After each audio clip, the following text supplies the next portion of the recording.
What's going on, everybody? Welcome back to Archer's Garage and whatnot. Today we're going to do something a little bit different. I want to do like a vlog style kind of deal here. Not working on anything. Well, not now, I was, but nothing worth filming. But I wanted to address my last video, the one about my friend that took her car to the dealership to get her oil changed, and they tried to screw her over on a brake job that she didn't need. That one. Anyhow, got a lot of views on that video.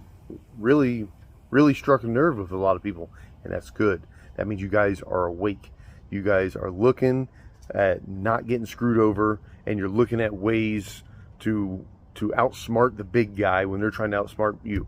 So I love that, and that's the whole premise of this channel, is to empower people that may not know certain things, may not have the confidence in certain things, and they can go to a situation and know. So back to my friend here, 73 or 74-year-old woman. I don't know exactly how old she is, and I'm not going to ask. Anyway, she went to the dealership to get her oil changed. They brought their phone to her. They didn't give her the picture. Brought their phone to her and said, "Oh man, your brakes are worn out. You really need them right away, blah, blah, blah." And man, she just didn't have the money. She freaked out. She's in a situation now. She still works.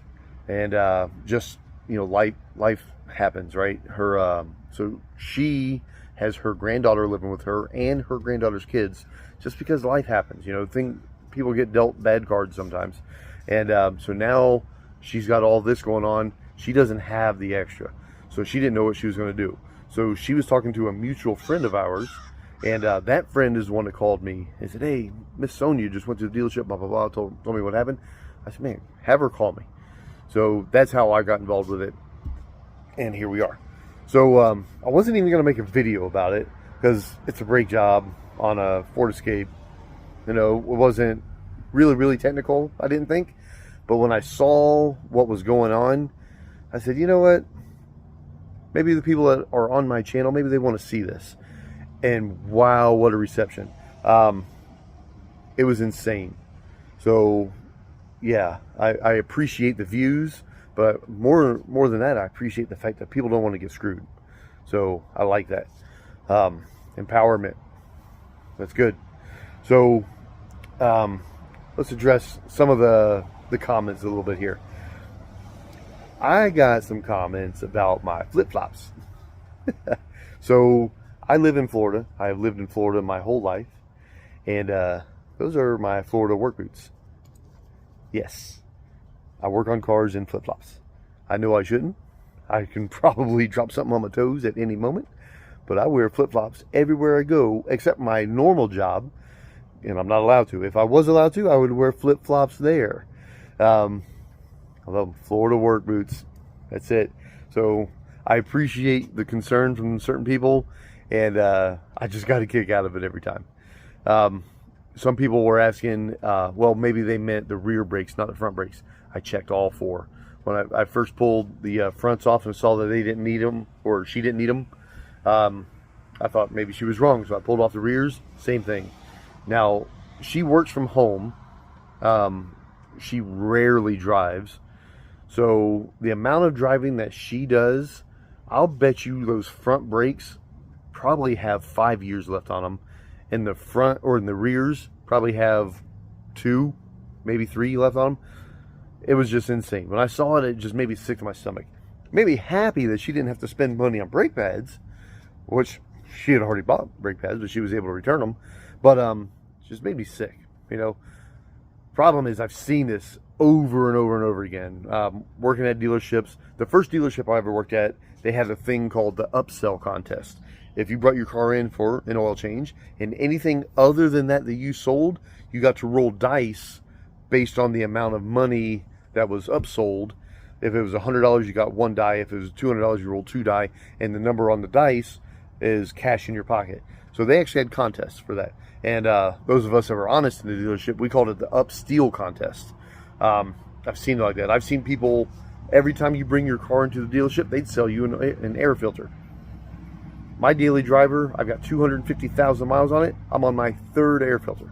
It depends on where you drive, the conditions you drive in. If you drive a construction vehicle or a farm vehicle, yeah, you probably need to do your air filter every time you change your oil. It's probably dirty. If you live down a dirt road, probably. If you drive like I do down the highways, nope, you don't need it. Don't let them screw you, people.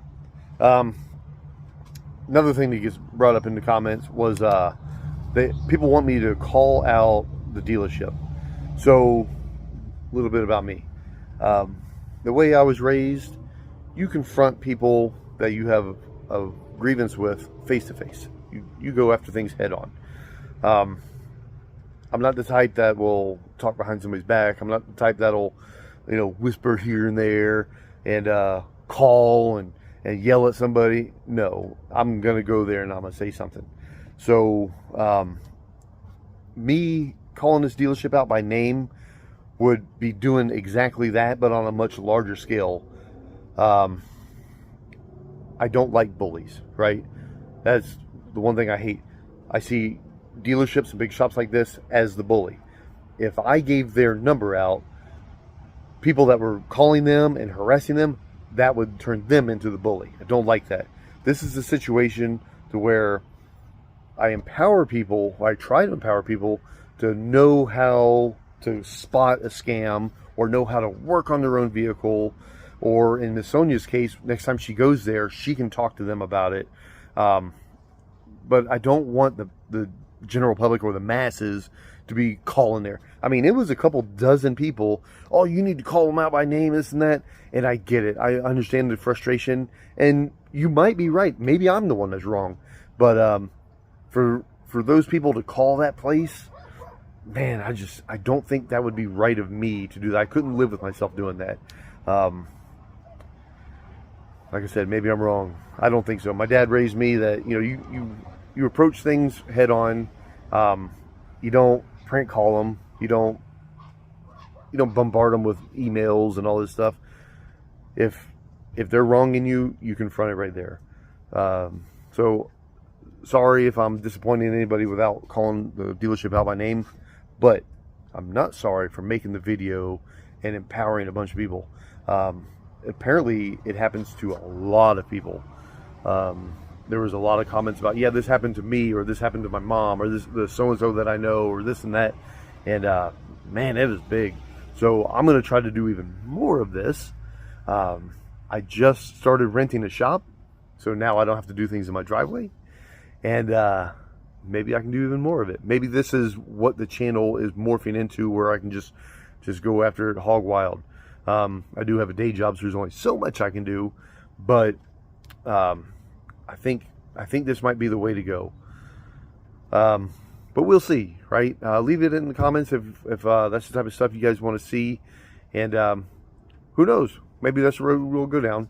And one of these days, I'm going to show you guys the new shop. Right now, it's a little bit of a mess. I'm moving in, and it's just craziness right now. I've got a couple things that are torn apart, and yeah, it's not the way I want it. The owner of the shop is a very good friend of mine, and he's working with me. We want to get a lift in. We want to do this and that, and we just want to make it good. So it's going to be a good deal. So anyhow, everybody, thank you for your time. And if you like this type of stuff, to where you learn how to do things with basic hand tools and just a little bit of initiative, go ahead and subscribe, like the channel, and there'll be more to come. See you, everybody. Have a blessed day.